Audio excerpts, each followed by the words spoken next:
Bismillahirrahmanirrahim. Assalamualaikum warahmatullahi wabarakatuh. Alhamdulillahi rabbil alamin. Nahmaduhu wa nasta'inuhu wa nastaghfiruh. Wa na'udzu billahi min sururi anfusina wa min sayyiati a'malina.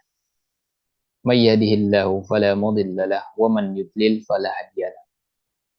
Wa asyhadu an la ilaha illallah wa la syarika lah. Wa asyhadu anna Muhammadan abduhu wa rasuluh. Amma ba'd. Saudara-saudariku, pemirsa dimanapun berada, alhamdulillah, bersyukur kita kepada Allah Subhanahu wa Ta'ala Rabbul Alamin atas segala nikmat yang diberikan kepada kita.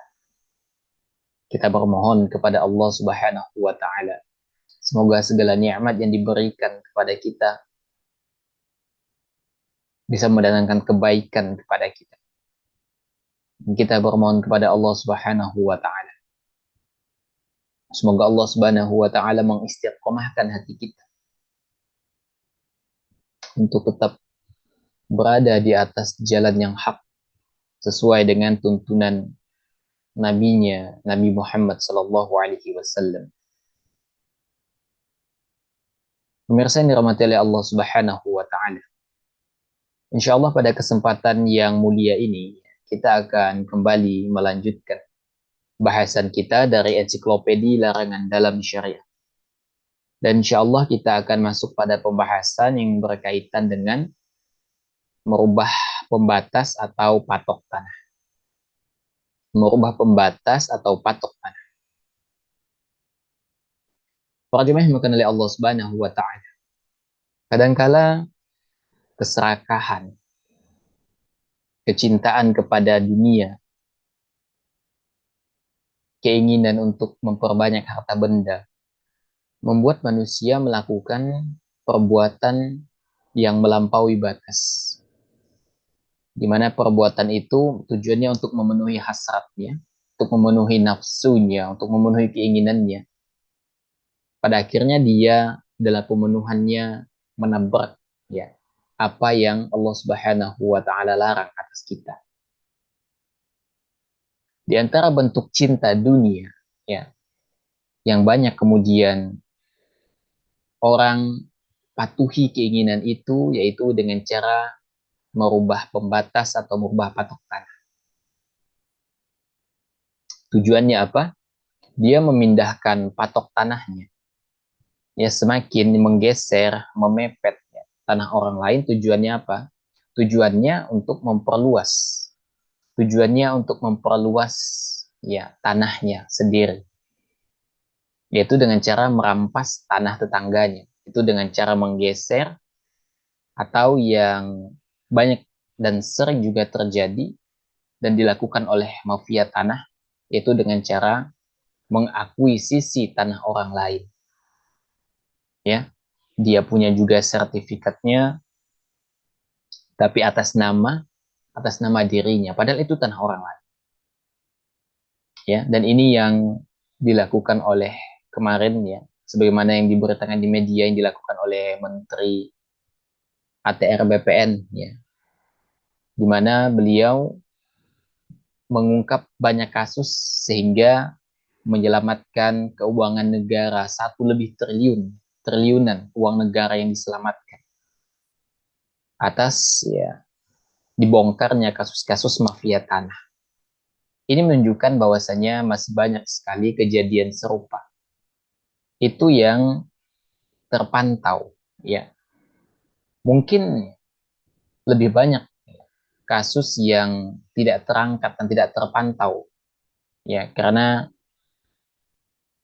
dikerjakan dengan cara sistematis, dikerjakan dengan rahasia sehingga tidak terendus oleh pihak manapun. Kemarin juga Anda mendengar sebuah cerita dari orang tua bahwa dia ini punya tanah kebun ya, kebun karet, kebun lada. Sampai satu ketika dia datang ke kebun itu dan dia dapati ya sejumlah pohon ladanya itu sudah diratakan. Ya. Ternyata setelah ditelusuri, rupanya ada pihak yang mengakuisisi tanah itu. Ya. Padahal kalau merujuk pada sertifikat yang ada, wilayah yang ditanami lada itu masih tanahnya, bukan tanah yang pendatang itu. Sampai pada akhirnya kasus ini kemudian diangkat di persidangan, di meja hijau. Jemaah sekalian, ini menunjukkan bahwasannya masalah merubah pembatas tanah, merubah patok tanah, ini merupakan perkara yang sering terjadi dimanapun. Ya apalagi harga tanah itu bukan semakin turun, tapi harga tanah itu semakin lama itu harganya semakin naik. Apalagi di daerah itu misalnya terjadi geliat ekonomi yang luar biasa sekali. Bahkan sampai menjadi pusat perekonomian, ya, pusat kegiatan, pusat bisnis, maka harga tanah itu akan naik ya beratus, ya, puluhan bahkan ratusan kali lipat dari harga sebelumnya. Para jemaah yang dikenali Allah Subhanahu wa taala. Ya. Di sini Syaikhulawi ya menukil dua dalil berkaitan dengan larangan merubah batas atau patok tanah ya, baik dengan cara menggeser atau bahkan sampai pada tahap mengakuisisi tanah orang lain secara keseluruhan. Ya, biasanya nih ada oknum ya, pejabat yang bermain gitu, yang membantu segala urusan orang yang ingin ya, semuanya pakai uang sehingga semua jalannya dipermudah begitu. Ya. Tentu sebagai seorang muslim ya, kita harus memperhatikan bahwa segala yang kita lakukan, segala perbuatan yang kita lakukan itu terbingkai. Itu terbingkai di dalam bingkai syariat. Kalau seseorang itu melakukan perbuatan dan melampaui bingkai itu, ketahuilah dia akan celaka. Ya, kata Nabi alaihi salatu wassalam, sekaligus ini ancaman bagi orang yang merubah ya patok tanah. Kata Nabi alaihi salatu wassalam, wa la'anallahu man ghayyara manaral ard. Ya, Allah melaknat orang yang merubah pembatas tanah atau merubah patok tanah. Ini diriwayatkan oleh Muslim. Jadi orang yang merubah batas atau patok tanah, yang pertama dia diancam dengan laknat dari Allah Subhanahu wa taala. Ya. Orang yang dilaknat oleh Allah Subhanahu wa taala tentu dia akan dijauhkan dari rahmat Allah dan berhak atasnya azab, ya. Kemudian dalam hadis lain ya bahwasanya Nabi Shallallahu alaihi wasallam juga bersabda, "Man akhadha minal ardi syai'an bighairi haqqihi khusifa bihil yaumal qiyamati ila sab'i aradina." Barang siapa yang mengambil tanah dengan cara yang tidak benar, sekalipun sedikit, maka akan ditimpakan, kata Nabi, kepadanya pada hari kiamat kelak 7 lapis bumi. Ini diriwayatkan oleh Al-Bukhari. Ya. Jadi ini merupakan bentuk ancaman yang akan diterima oleh orang yang merampas tanah orang lain dengan cara yang tidak benar. Dia mendapatkannya bukan lewat dari pemberian. Dia mendapatkannya bukan lewat jual beli. Dia mendapatkannya bukan lewat dari jalur hadiah, tapi dengan jalan merampas. Baik itu dengan menggeser patok tanah, membuat sertifikat tandingan, ya. Maka kata Nabi alaihi salatu wassalam, akan ditimpakan kepadanya pada hari kiamat nanti 7 lapis bumi kepadanya akan ditimpakan kepadanya. Akibat apa? akibat dari keserakahannya itu. Para jemaah yang oleh Allah Subhanahu wa taala. Para ulama menjelaskan hadis ini, di mana hadis ini secara tegas menunjukkan akan pengharaman, ya, larangan kita menzolimi orang lain dengan cara kita merampas tanahnya walaupun sedikit, ya. Maka ini menunjukkan bahwasanya perbuatan menggeser patok tanah, merampas tanah orang lain, memanfaatkan tanah orang lain tanpa hak adalah perbuatan yang secara tegas, ya, dilarang di dalam syariat kita, diharamkan. Karena di sana terdapat ada unsur kezaliman di sana, ya. Dia memakan harta orang lain, memanfaatkan harta orang lain dengan jalan yang batil, ya. Kemudian Syekh Al-Talawi melanjutkan, ya, bahwasanya adalah, ya, bertakwa kepada Allah orang yang menaruh tangannya di atas hak milik orang lain dengan membuat dokumen kepemilikan palsu dan mendatangkan saksi palsu. Takutlah terhadap hukuman Allah orang-orang yang memasukkan tanah tetangga ke dalam tanah mereka. Hendaklah mereka ingat bahwasanya mereka sama sekali tidak akan membawa ke kubur apa yang telah mereka curi.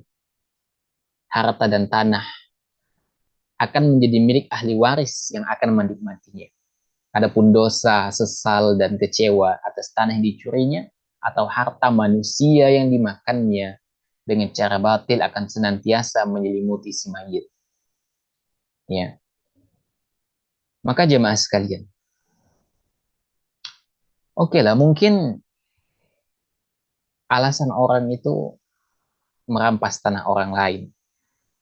Tujuannya adalah untuk memperkaya diri, untuk memperluas tanahnya. Kelak harta itu akan dinikmati oleh anak cucunya kemudian. Sedangkan dosa dari pencurian tanah itu tetap akan menyertai orang yang melakukan perbuatan itu. Sedangkan anak cucunya yang menikmatinya kemudian. Adapun dosanya akan ditimpakan kepada orang yang melakukan kecurangan itu. Oleh karena itu jemaah, kita harus memikirkan bahwasanya harta yang kita usahakan itu, bahkan yang kita curi, yang kita akuisisi itu tidak akan kita bawa mati. Justru dosanya itu yang akan kita bawa, nanti akan kita pikul. Sedangkan yang akan menikmatinya kemudian itu hanya anak, anak cucu, ya, saudara.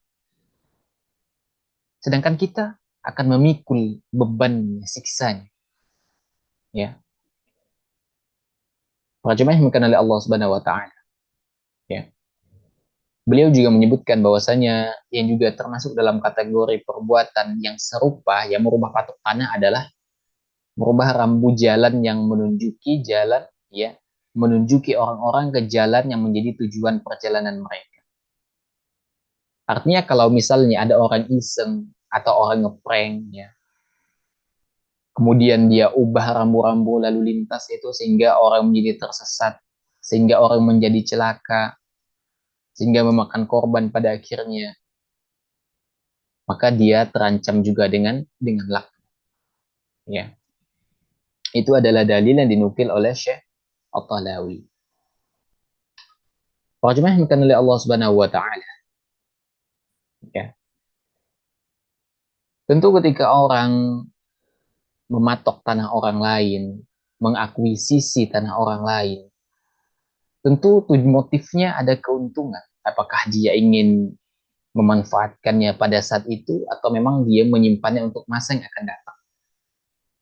Ya, kata Allah Subhanahu wa taala, ya ayyuhalladzina amanu la ta'kulu amwalakum bainakum bil batil.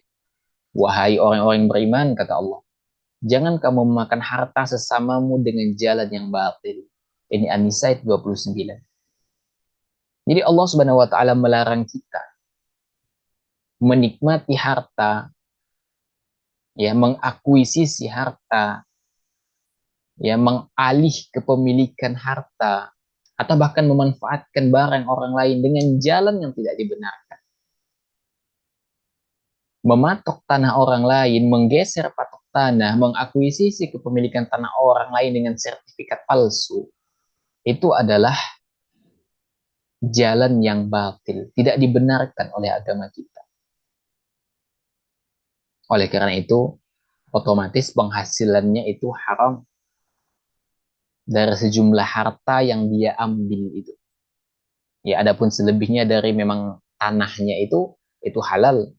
Tapi yang haram itu adalah patokan atau geseran dari hak orang lain yang sudah ia ambil itu. Iya. Kemudian Nabi alaihi salatu wasallam mengatakan, ya, la yahillu malu mri'in muslimin illa bi tibi nafsin minhu.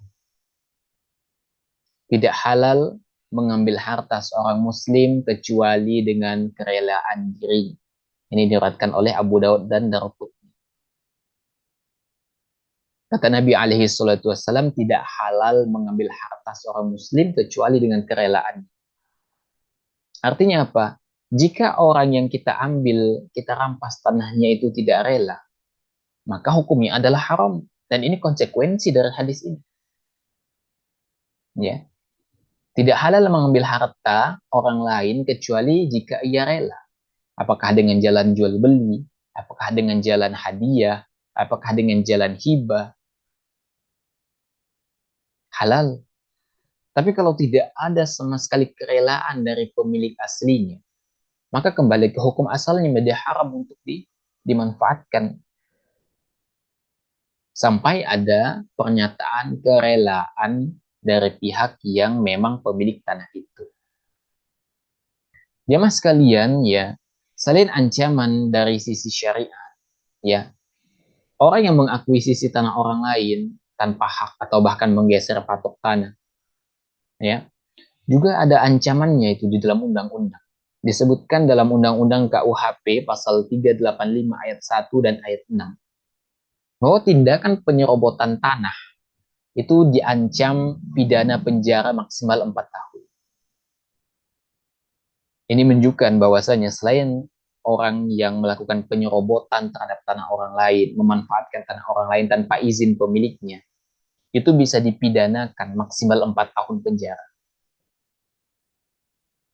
Dari sisi agama itu tidak dibenarkan. Dari sisi hukum formal kita pun itu tidak dibenarkan.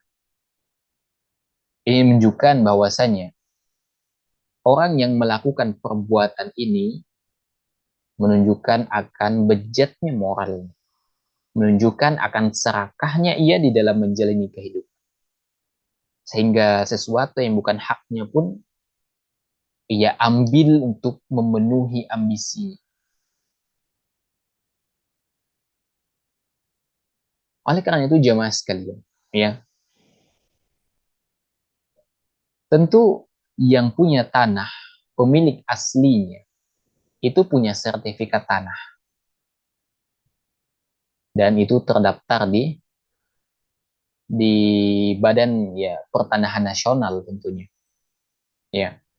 Jadi dia bisa menggunakan sertifikat tanah itu untuk menggugat pihak yang mengakuisisi tanah yang ia miliki itu. Ya. Dan dia bisa menggunakan, ya, undang-undang ini, ya, untuk mempidanakan orang yang mengaku-ngaku atas kepemilikan tanahnya itu. Maksimal 4 tahun. Itu hukum yang berlaku di dunia bagi orang yang melakukan penyerobotan terhadap tanah orang lain. Kalau di akhirat ini beda lagi. Ini urusannya dengan Allah Subhanahu wa taala. Ini lebih berat lagi konsekuensi. Ini lebih berat lagi. Para jemaah yang oleh Allah Subhanahu wa taala, itu berkaitan dengan larangan kita melakukan, ya, memindahkan patok tanah atau bahkan mengakuisisi dari tanah orang lain. Padahal bukan tanah kita itu, ya. Itu tanah orang lain. Nah, mungkin juga yang memiliki kaitan dalam masalah ini adalah misalnya ada orang, ya, yang dia melakukan usaha atau berjualan di atas tanah orang lain. Ya. Maka dalam masalah ini dia wajib meminta izin kepada pemilik tanah. Misalnya dia ingin jual apa begitu, ya. Dan dia numpang jualan itu di pinggir jalan di atas tanah orang lain. Maka dalam hal ini, ya, dia wajib meminta izin kepada pemilik tanah untuk memanfaatkan lokasi itu sebagai tempat jualan. Karena jika tidak, maka dia jatuh dalam merampas atau memanfaatkan harta orang lain dengan jalan yang batil. Kita katakan selama jual belinya halal, barang yang dijual itu halal, ya transaksinya halal, sah ya. Tapi dia tetap berdosa apabila dia tidak meminta izin kepada pemilik tanah itu. Dia meminta izin jualan di atas tanahnya. Apakah dia buat tempat apa namanya gerobak misalnya, atau dia buat seperti toko kecil, dia wajib meminta izin.